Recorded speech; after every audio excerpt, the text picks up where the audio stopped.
front of the Nigerian embassy asking that the Nigerian government does something about this missing girls. There's a lot of politics involved, but for right now, we are here on behalf of the parents, the families, the brothers and sisters of these girls. We put ourselves in their shoes to imagine what will happen. So today, we are going to listen to a few speakers. We're going to interview a few of the protesters just to really find out what prompted them to be part of this movement. Why does it take so long?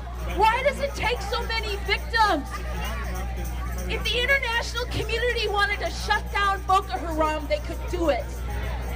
And that's what we're pleading for, we're asking for, and we are demanding that Boko Haram be shut down.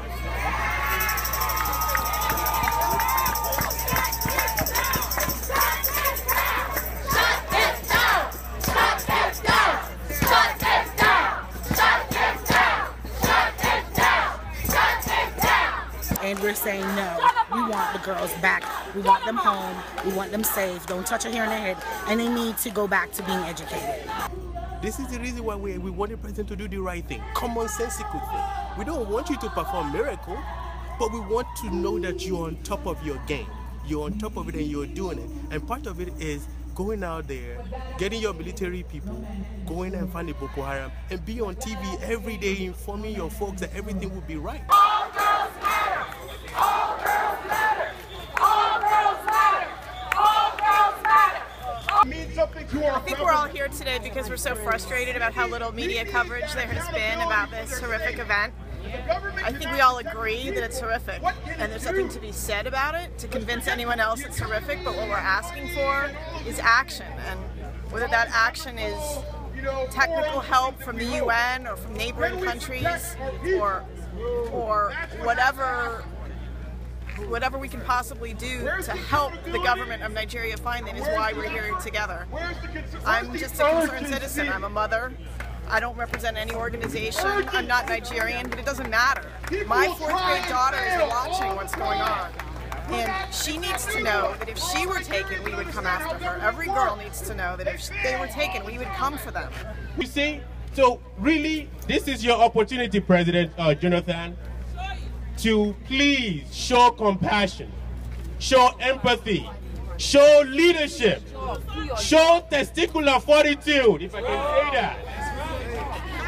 Show leadership to your people. Tell us that you are with us and we are with you, and you can take this war to the Boko Haram fellas.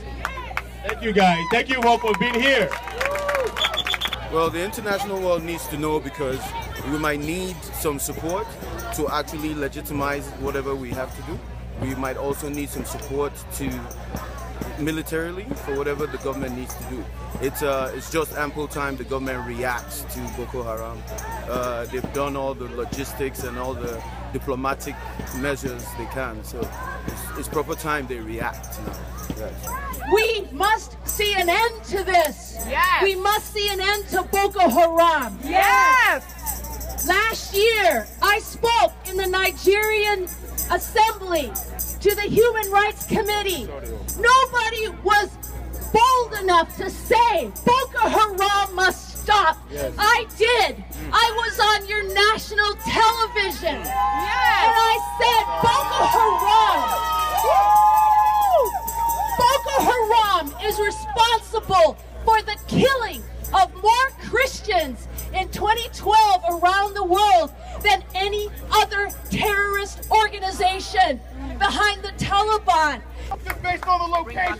We're here to bring back our girls and take up a stand. We're here because we want justice for, the girls and just all the things that are going on in Nigeria. So it's just not just about the girls, but what's going on in Nigeria. No one, right? Kidnapping, the fraud, everything that's going on in Nigeria. Terrorist country. Yeah, Nigerians need to stand up. Need to stand up and come together. Yes, tonight. We can't keep pointing at the government, expecting the government to do everything. We as a people have to stand up, come together as one, and say enough is enough. We have to do something.